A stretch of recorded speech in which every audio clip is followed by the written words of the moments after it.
Good morning मित्रांनो, आजच्या लेक्चरमध्ये आपण आपला तिसरा टॉपिक इंग्रजांविरुद्ध असंतोष आणि विविध बंडे याला सुरुवात करणार आहोत. या आधीचा जो आपला टॉपिक होता ब्रिटिश सत्तेचे भारतावरील परिणाम, त्यालाच धरून हा टॉपिक आपण अभ्यासणार आहोत. ब्रिटिश सत्तेच्या स्थापनेमुळे भारतात विविध परिणाम झाले. या विविध परिणामातून काही चांगल्या गोष्टी घडल्या, त्याचप्रमाणे काही ठिकाणी काही बाबीमध्ये किंवा काही बाबींमुळे जनतेमध्ये असंतोषसुद्धा निर्माण झाला आणि या असंतोषातून भारताच्या विविध भागात विविध गटांनी बंडे केली आणि ही बंडे कोणती होती ही आपल्याला या टॉपिकमध्ये अभ्यासायचं आहे. म्हणजेच ब्रिटिश सत्तेच्या स्थापनेमुळे निर्माण झालेला असंतोष, ठीक आहे, ब्रिटिश सत्तेच्या स्थापनेमुळे झालेला परिणाम म्हणजेच काय, असंतोष, आणि या असंतोषातून निर्माण झालेली विविध बंडे आपल्याला या टॉपिकमध्ये अभ्यासायची आहे. आता मित्रांनो लक्षात घ्या, जो हा असंतोष निर्माण झाला होता त्या असंतोषाची अनेक कारणे होती. मात्र जो हा असंतोष निर्माण झाला आणि या असंतोषातून जो उद्रेक झाला म्हणजे जी बंडे झाली ती बंडे स्थानिक स्वरूपाची होती, ती विशिष्ट गटाची होती. म्हणजेच लक्षात घ्या, या बंडांनी मोठे स्वरूप धारण केले नाही. ही बंडे विशिष्ट भागापुरती मर्यादित राहिली आणि विशिष्ट गट त्या बंडाशी संबंधित होता आणि त्यामुळे ब्रिटिशांना ही बंडे सहज दडपता आली आणि किंवा काय म्हणता दडपता आली किंवा शमवता आली आणि त्यामुळे हा असंतोष दडपण्यात ब्रिटिश ईस्ट इंडिया कंपनी यशस्वी झाली. तर परीक्षेच्या दृष्टिकोनातून आपल्याला या बंडांवर कसे प्रश्न विचारले जातात हे लक्षात घ्या. सर्वात प्रथम तर आपल्याला बंडांची नावे लक्षात ठेवायची आहे, कोणत्या भागात झाली ती लक्षात ठेवायची आहे.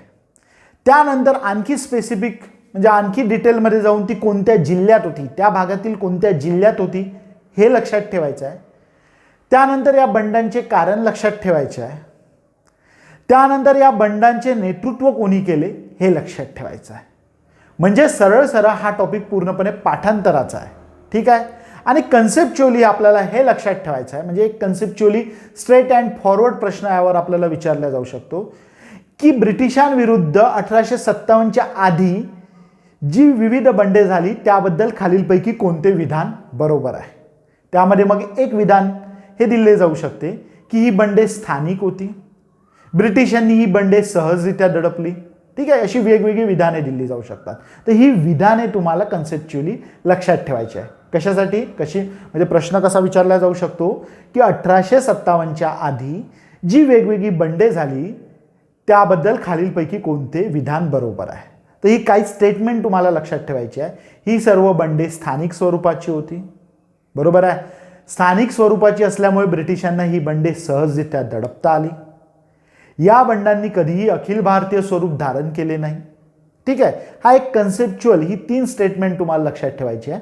आणि त्यानंतर मग भारताच्या विविध भागात झालेली वेगवेगळ्या बंडांची नावे, ते कोणत्या जिल्ह्यात झाली आणि त्यांचे नेतृत्व कोणी केले आणि ते बंडे होण्यामागची कारण काय होती, बस या फॅक्ट्स तुम्हाला लक्षात ठेवायच्या आहे, ठीक आहे. तर भारत म्हणजे आपल्याला हा ही बंडे अभ्यासताना आपण 3 भाग केलेला आहे. जो पहिला भाग केलेला आहे तो केलेला आहे बंगाल आणि पूर्व भारत. त्यानंतर दुसरा जो भाग केलेला आहे आपण तो केलेला आहे पश्चिम भारत आणि तिसरा जो भाग केलेला आहे दक्षिण भारत, ठीक आहे. काही बंडे कुठे झाली, बंगाल आणि पूर्व भारतात, त्याचप्रमाणे पश्चिम भारतात सुद्धा बंडे झाली आणि त्याचप्रमाणे दक्षिण भारतात सुद्धा बंडे झाले, ठीक आहे. तर या सगळ्यात पहिले आपण पूर्व भारतात आणि बंगालमध्ये झालेली बंडे अभ्यासणार आहोत. त्यानंतर पश्चिम भारतात झालेली बंडे अभ्यासणार आहोत आणि त्यानंतर मग दक्षिण भारतात झालेली बंडे अभ्यासणार आहोत, ठीक आहे.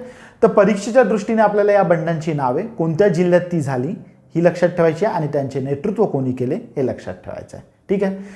तर लक्षात घ्या, तुम्हाला इथे स्क्रीनवरती दिसत असेल मी पूर्व भारतात किंवा बंगालमध्ये झालेली वेगवेगळ्या बंडांची नावे अभ्यासत आहोत, ठीक आहे. पहिले आपण नावे अभ्यासून घेऊ आणि मग प्रत्येक बंड थोडं डिटेलमध्ये अभ्यासू. पूर्व भारतात जी बंड झाली त्यामध्ये आपल्याला पहिलं बंड जे दिसतंय ते दिसतंय संन्याशांचे बंड.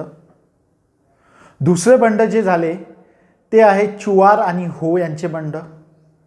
त्यानंतर आपल्याला कोलांचे बंड दिसतंय. त्यानंतर संथाळ बंड, संथाळांचे बंड. त्यानंतर अहोमांचे बंड. त्यानंतर खासींचे बंड आणि त्यानंतर सर्वात शेवटी आपल्याला दिसते पागलपंथी व फरेजी यांचे बंड. त्यानंतर पश्चिम भारतात जी बंडे झाली त्यामध्ये आपल्याला दिसते भिल्लांचे बंड. त्यानंतर कोळींचे बंड, कोळ्यांचे बंड. त्यानंतर कच्छमधील उठाव. त्यानंतर वाघेऱ्यांचे बंड.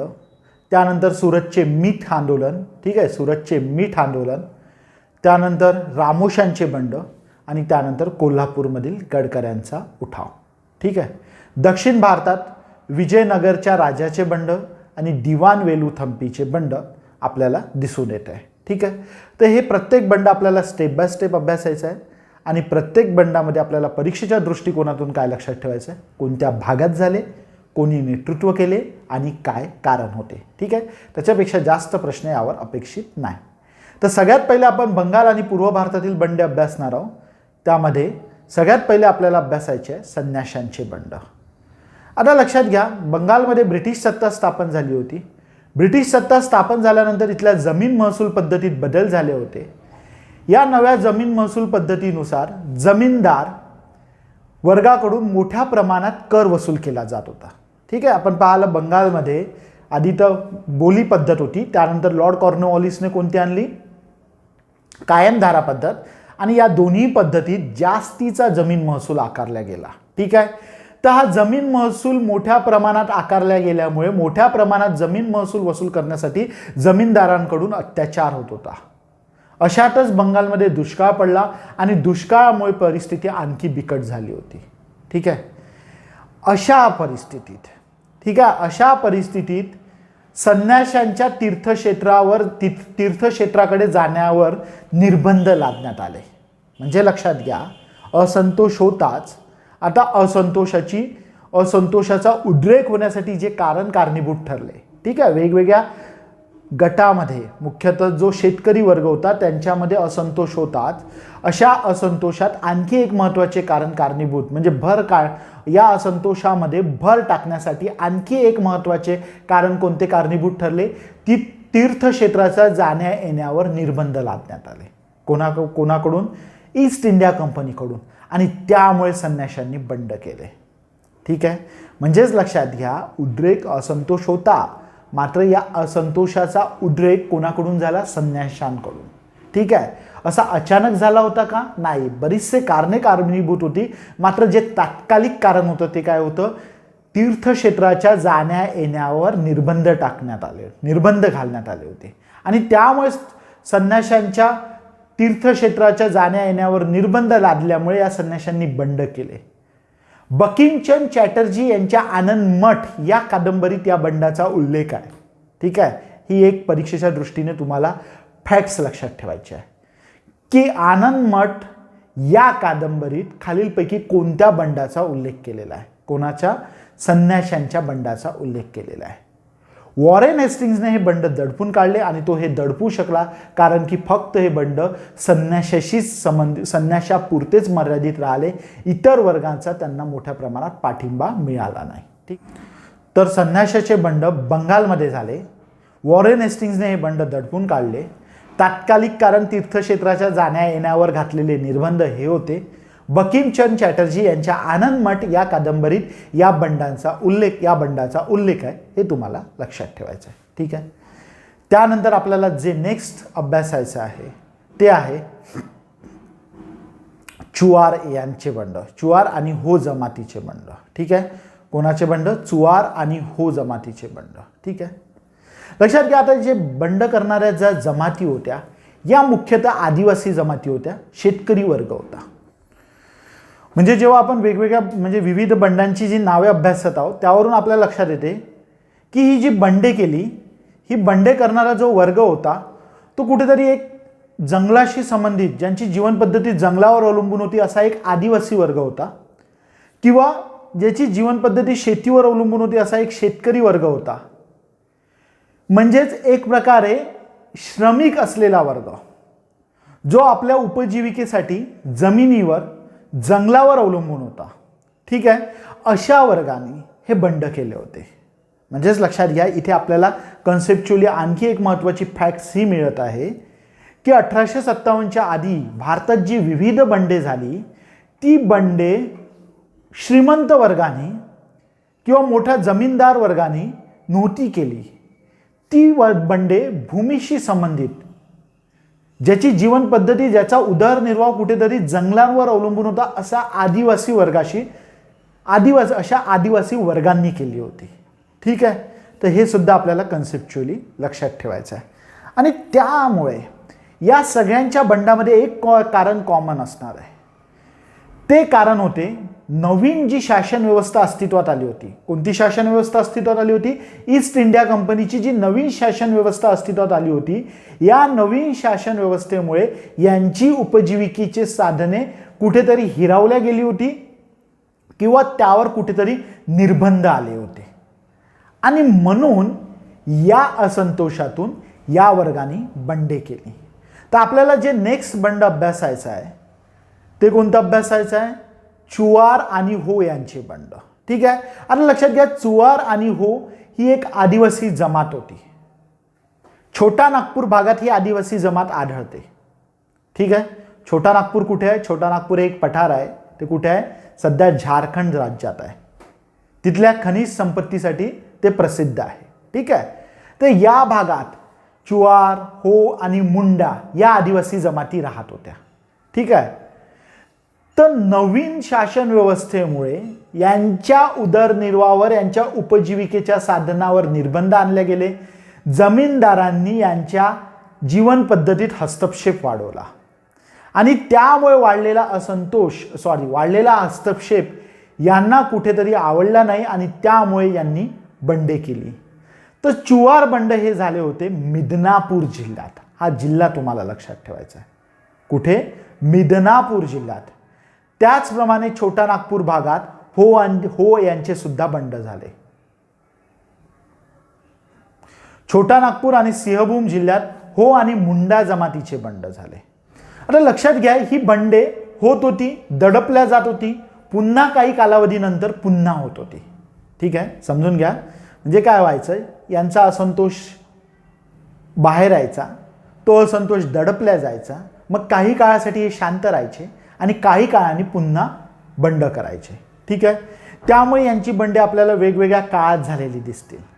जसं हो आणि मुंडा यांनी सिंहभूम आणि छोटा नागपूर या भागात बंड केले 1820, 1831 आणि 1846-47 अशा 3 टप्प्यात हे बंड झालेले आपल्याला दिसते. तर अशा प्रकारे आपल्याला चुवार आणि हो यांच्या बंडाबाबतीत लक्षात ठेवायचं आहे. चुवार या जमातीचे जे बंड झाले होते ते मिदनापूर जिल्ह्यात.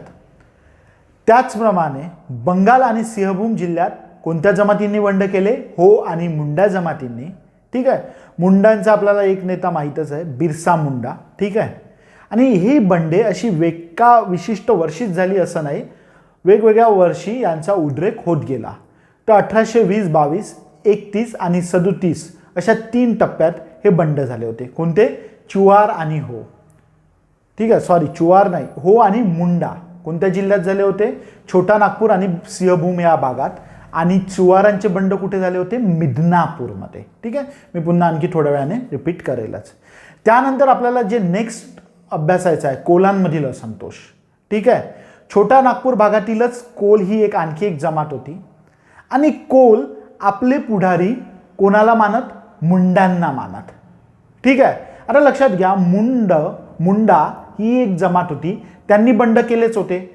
मग त्यांच्या अनुयायी असलेल्या कोलांनी सुद्धा बंड केलेच असेल, बरोबर आहे. तो कोलांमध्ये असंतोष का होता? कारण की त्यांचे जे पुढारी आहे मुंडा यांच्यापासून जमिनी हिरावून घेतल्या होत्या आणि त्यामुळे कोलांमध्ये असंतोष निर्माण झाला आणि म्हणून कोलांनी सुद्धा बंड केले.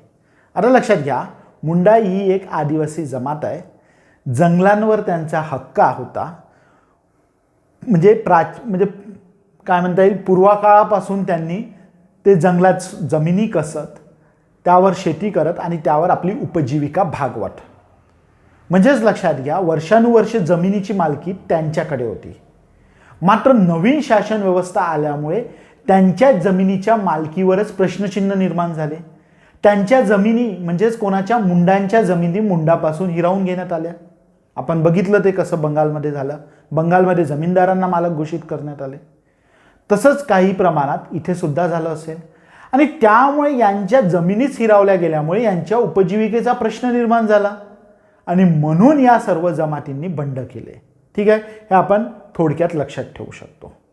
तर कोलांनी सुद्धा बंड केले. का बरं? कारण की त्यांचे पुढारी असलेल्या मुंडापासून जमिनी हिरावून घेतल्या होत्या. अशाच प्रकारचे बंड संथाळांनी सुद्धा केले.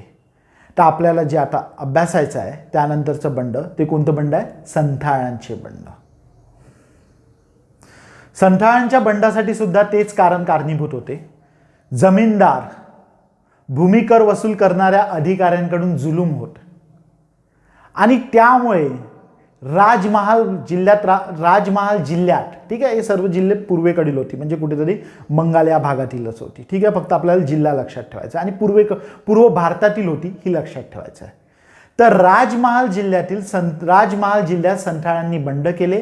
बंडाचे कारण तेच होते, भूमिकर अधिकाऱ्यांचे दुर्वर्तन, जमीनदारांकडून होणारा अन्याय.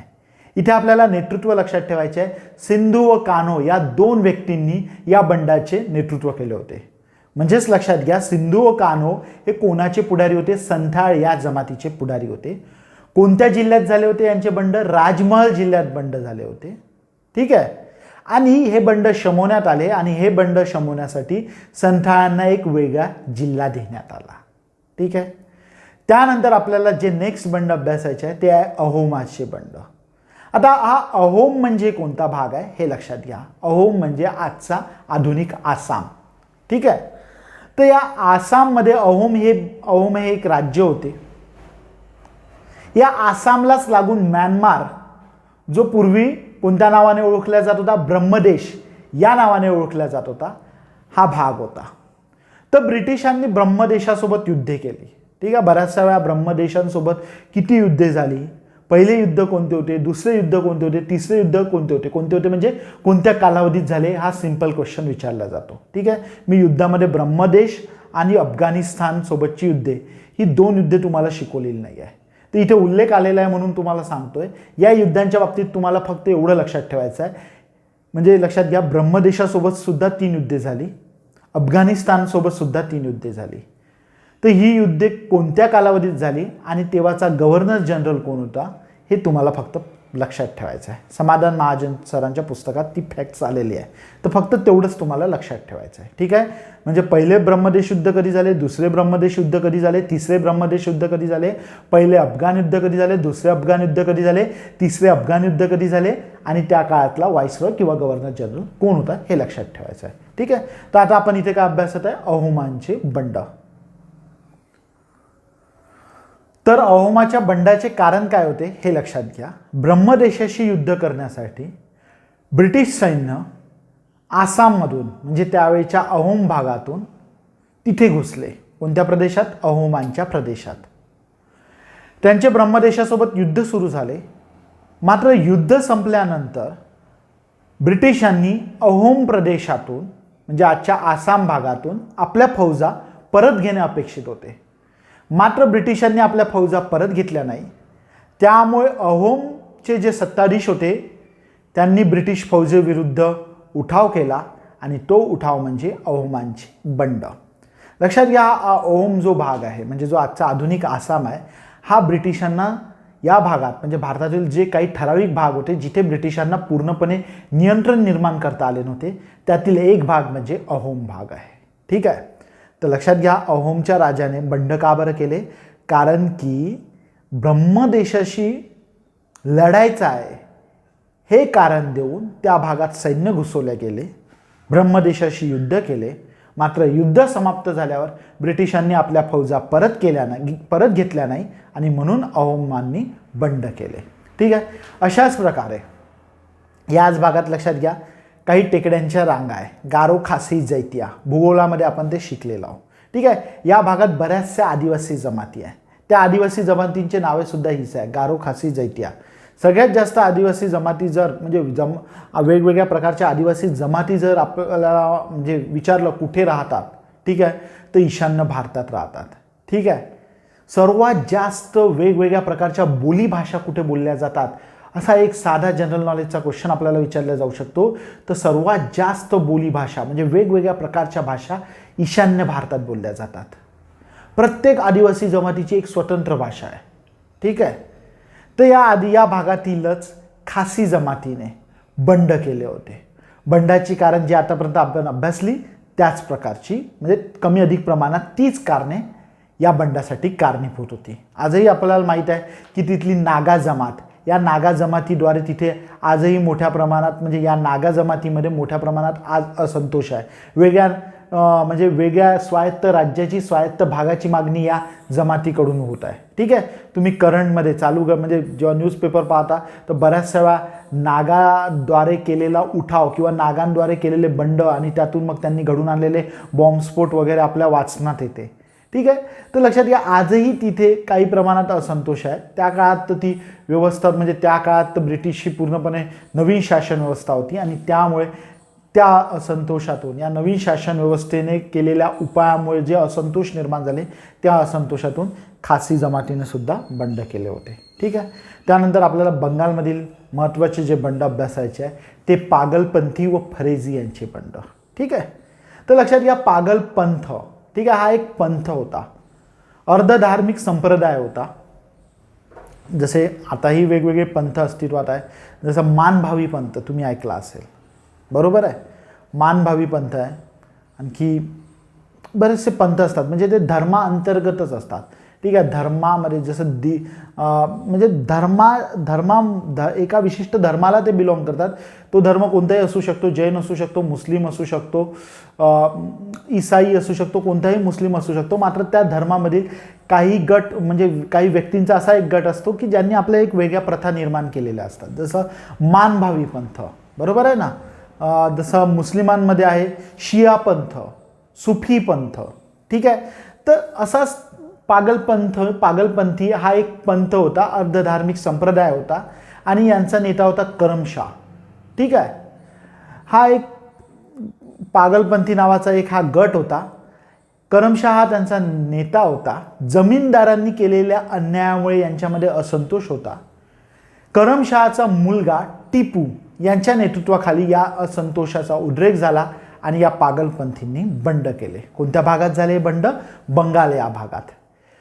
त्याचप्रमाणे फरेजींचे सुद्धा बंड झाले. हे फरेजी हे जे लोक होते ते हाजी शरीयत उल्लाने स्थापन केलेल्या संप्रदायाचे अनुयायी होते. ठीक आहे. इथे कोणाचं नाव लक्षात ठेवायचं? हाजी शरीयत उल्ला याने स्थापन केलेला संप्रदाय. ठीक आहे.